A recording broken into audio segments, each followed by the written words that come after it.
instalația de ventilație și electricitatea, sala tehnică, cofrat cu predal.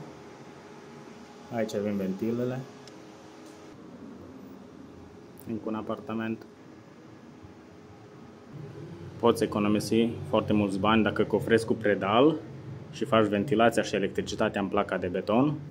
Instalația de ventilație la 3 apartamente.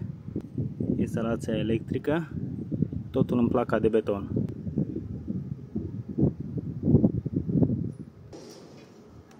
După care vine plasa peste și turna betonul. Barele de metal de rezistență. După care vine pusă plasa peste. Aici avem un apartament, acolo încă unul și acolo încă un apartament. Se pot economisi foarte mulți bani dacă faci ventilația și electricitatea pe predal în placa de beton. Nu mai este necesar să faci tavane false care costă o grămadă de bani.